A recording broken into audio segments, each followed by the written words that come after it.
Okay, picture this. It's a quiet afternoon, October 2022. You're inside London's National Gallery, room 43. It's hushed. People are just, admiring the art. And there it is, Van Gogh's Sunflowers. Absolutely stunning, right? Well, something like 72 million pounds, just glowing under the lights. Total piece. And then, bam! Yeah. It just shatters.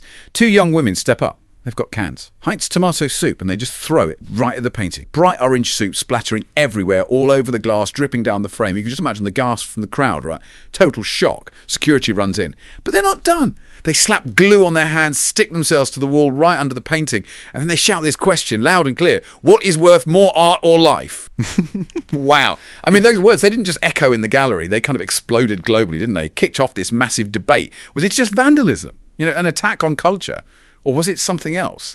A desperate, maybe, cry for attention about the climate crisis. The women were Phoebe Plummer, she was 21, and Anna Holland, 20, activists with Just Stop Oil. And that one act, throwing that soup, it really catapulted Phoebe Plummer into the spot. An absolute firestorm. So today, that's what we're diving into, her story. We're going to trace it all from what sounds like a pretty privileged background to becoming this soup revolutionary. And we'll dig into the really big questions her actions bring up about activism, about sacrifice, and, the whole climate emergency we're facing. Yeah, it's pretty incredible how one action, one person can become such a lightning rod. So divisive, People either see her as this hero or something else entirely. So our mission here really is to unpack all of that. We want to look at all the different angles. Her supporters, who, like you said, see a kind of modern suffragette figure, and then her critics, the ones calling her a posh eco-zealot. We need to understand the nuances, the so what behind it all. What does her story really tell us about protests today? Okay, so let's get into it. To really get Phoebe Plummer, the person who threw the soup, we need to go back a bit to what she called her personal earthquake.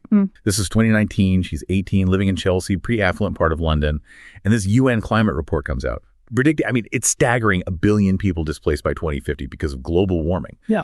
Cities underwater, farmland turning to desert, species disappearing. For Phoebe, this wasn't just news. It hit her hard, personally. Right. It wasn't just abstract data for her. It was a real catalyst. Now, some online sources debate the specifics of her very first actions, but the point is it marked a personal shift. Before the big disruptions, the soup and everything, she started smaller. Trying to change her own life, apparently went vegan, stopped plying, only bought secondhand clothes, little acts of rebellion against the system as she saw it. She was also getting really frustrated. She felt like the usual stuff, petitions, hashtags, it all felt a bit hollow. That's her words, just not enough. So then, 2020, she's off to university. Yeah. University of Manchester, studying computer science. Smart kid, right? Logic, code. But this climate stuff, it's still there, just eating away at her, like a constant background hum of dread. And you see the news, right? Those huge wildfires in Australia, 24 million hectares burned, thousands of homes gone, people dying. Then floods in Bangladesh, hundreds of thousands affected. Heat waves in Siberia, all places. It just kept coming. And that weight, the sort of constant stream of global disasters, it clearly became too much. Spring 2022, she has this pretty serious mental health crisis, directly linked, it seems, to her fear about ecological collapse. So she drops out of Manchester, ends up transferring to SOAS in London, that's the School of Oriental and African Studies, studying social anthropology, which, kind of fits, doesn't it? Someone becoming obsessed, saving the world. And she felt, I think, that governments just weren't getting it. Approving new oil fields while glaciers were literally vanishing. It seemed crazy to her. But, just to play devil's advocate for a second, governments have a lot to juggle, right? The economy, energy security, then climate change. Is it pure lack of concern, or is it just really complicated? Oh, it's absolutely complicated. And that's a huge part of the tension here. From Phoebe's viewpoint, the sheer urgency demands radical, immediate change. Any delay feels like betrayal. But you're right. Governments are tangled in existing systems, economic realities, political pressures. It's not simple. So what activists like Phoebe see as maybe indifference, policymakers might call pragmatism, or, a necessary gradual transition. And that gap in perception, that's where a lot of this friction comes. Yeah, that makes sense. And for Phoebe, looking for a way to make a real difference, that summer of 2022 was the breaking point. July 2022, the UK hits 40 degrees Celsius, hottest day ever recorded. London was just sweltering. Roads were literally buckling. Fires breaking out all over the city. Firefighters had one of their busiest days ever. For Plummer, who was 20 by then, that was it, the final straw. She joined Just Stop Oil, this group demanding, an immediate stop to all new UK fossil fuel projects. And Just Stop Oil's approach is, well, it's direct. Disrupt society to be heard. That's their strategy, pretty much. Plummer jumped right in, got arrested 3 times in her first. She was disabling petrol pumps at service stations, pulling out the hoses, smashing the displays, spray painting slogans. Even when she was handcuffed, wearing her orange Just Stop Oil vest, she seemed totally defiant. She saw it like a war, the climate crisis. And she was a soldier on the front lines fighting for that's how she framed. And the reaction, pretty much split down the middle, right from the start. Her supporters were cheering her on, calling her brave. Just Stop Oil's Twitter account, X account now, got like 10,000 new followers that month. But the critics were just as loud, calling her a privileged nuisance, saying she was hitting ordinary working people who were already struggling with the cost of living. And that's where you really see that clash, isn't it? The message versus the method, and who gets caught in the middle. Exactly. It's the classic activist dilemma, isn't it?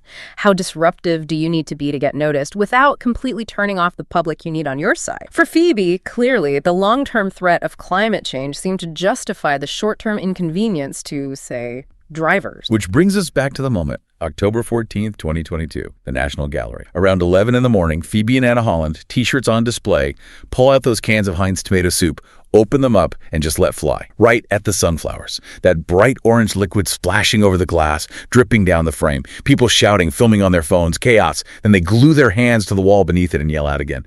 What is worth more, art or life? Is it worth more than food? Worth more than justice? And the thing about that act, it was very specific, very calculated. The painting, like you said earlier, was safe, behind glass.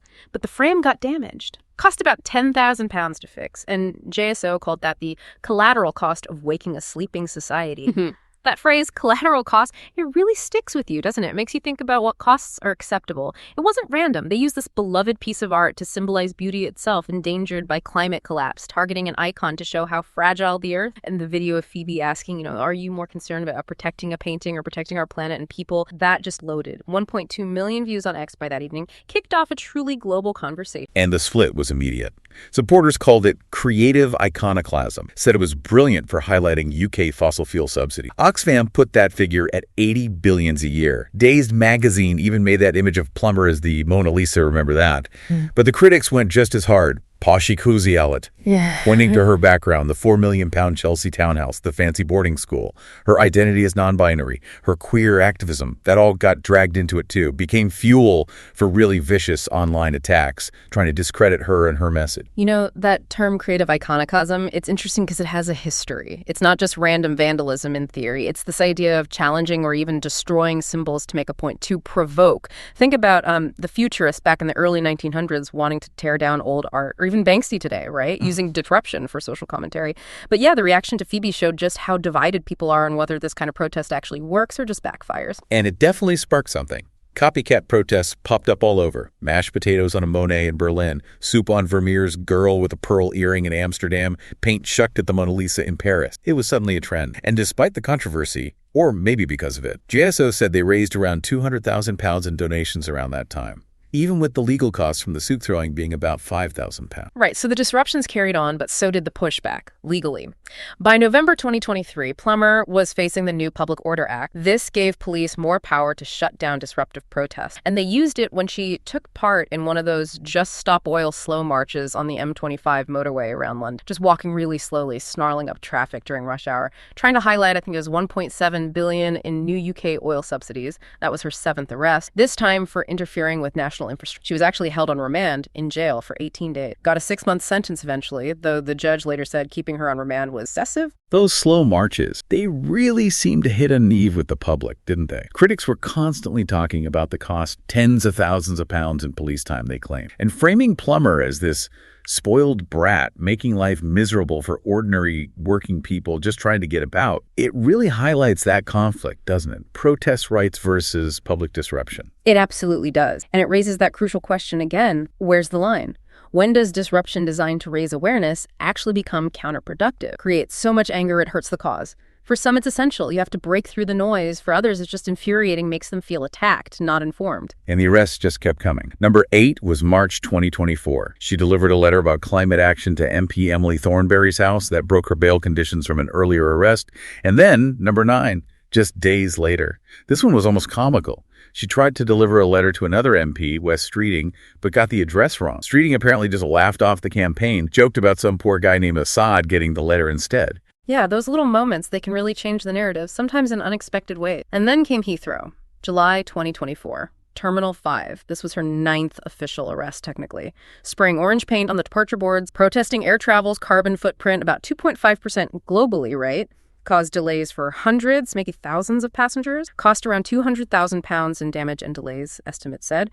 And again, that same debate flared up. Privilege versus inconvenience. Was she targeting a polluter or just punishing travelers? Okay, so fast forward to the sentencing for the original soup throwing. Yeah. September 27, 2024. Southwark Crown Court. The judge gave Plummer 2 years for criminal damage, plus another 3 months for that M25 slow march. So 27 months total. Anna Holland got 20 months. Judge Christopher Harry didn't mince words, called her actions criminally idiotic, talked about the risk to the Van Gogh, even behind glass. And the reaction to the sentence, just as polarized as everything else. Critics cheered. Some wanted even longer sentence, said she should be out cleaning graffiti, hoping it would deter others. But then you had supporters like Greenpeace, and about 150 people from the art world actually wrote an open letter defending her. They stuck to that symbolic, creative iconoclasm argument we talked about, pointed out it's a known tradition. And they made the comparison to the suffragettes who, like 100 years ago, actually slashed paintings like the Rokeby Venus to get votes for women. They argued Plummer's act was tame by comparison. But what was really striking was just Stop Oil's response. It was immediate, defiant. Literally hours after the sentence came down,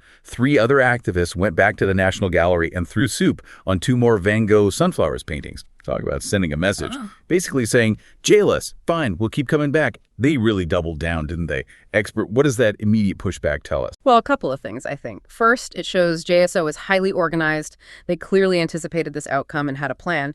Second, it signals they don't see prison as a deterrent at all. It's almost the opposite. It's like a badge of honor, proof of their commitment, maybe even a kind of martyrdom for the cause. It's a deliberate escalation, telling the authorities, your punishments won't stop us. This is too important. It's a statement that they'll accept the personal cost for what they believe is a global necessity. And Plummer herself, even inside HMP Bronzefield Prison in October 2024, she sounded completely unbroken. Just Stop Oil published letters, recordings from her, urging people to keep fighting, saying the climate crisis doesn't pause. She even said she felt deeply at peace in prison, called her cell a place of revolutionary confinement. Though she was angry, others were jailed too. That level of conviction is... Well, let's sum. Then came the appeal, January 2025. Plummer, Holland, 14 other JSO activists appealed their sentences. They ranged from 15 months up to 5. They had big backers, Greenpeace again, even Emmeline Pankhurst's great-granddaughter. But the Court of Appeal said no, rejected the challenge in March 2025. The main reason given was the damage of cultural heritage and cultural... Then, February 7th, 2025, after 211 days behind bars, Phoebe Plummer walks free from Bronze. Just Stop Oil hailed her release, called her a climate prisoner liberated. The hashtag Free Phoebe started trending and met by supporters, friends. Looked pretty much the same, really. But yeah, not everyone was celebrating. Critics were immediately worried, saying, she's been inside with serious criminals. Maybe she'll come out and up the ante, plan even bigger disruption. That fear persists for some people that once activism crosses into lawbreaking, it just keeps escalating, pushing boundaries further and further. Though interestingly, since her release, the only other legal thing we know about was April 11th, 2025. She was found guilty of conspiracy for that M25 blockade back in November 2022. Sentencing is still pending, maybe sometime in May. But the key thing there, the judge specifically ruled out using the climate crisis as a legal defense, even though the prosecution actually agreed climate change is an existential threat.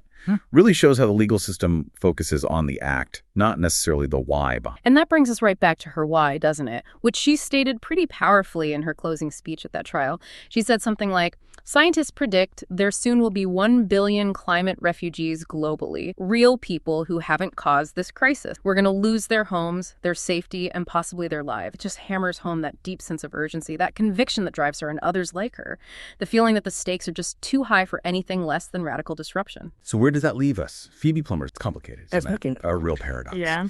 9 arrests, 211 days in jail, cost the government, an estimated £500,000.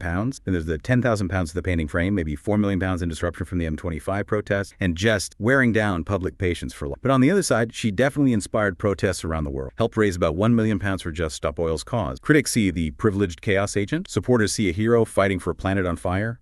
Apparently, her radicalism even caused friction within her own family, cost her brother's bond, according to reports. Yeah, her story really does hold up a mirror, and what you see reflected back depends entirely on your perspective, doesn't it? Is she a criminal, a hero, or maybe just a symptom, a warning sign of a world feeling increasingly desperate? And that Public Order Act hangs over all of this. Over 1,200 activists jailed since 2022. She's become a kind of test case, really. How far will the authorities go? And how far will activists push back? So when you take it all in the soup, the glue, the arrests, the jail time, the arguments for and against it, really boils down to one, the uncomfortable question for all of them. When you believe the entire planet is at stake, how far is too far to go to try and save it?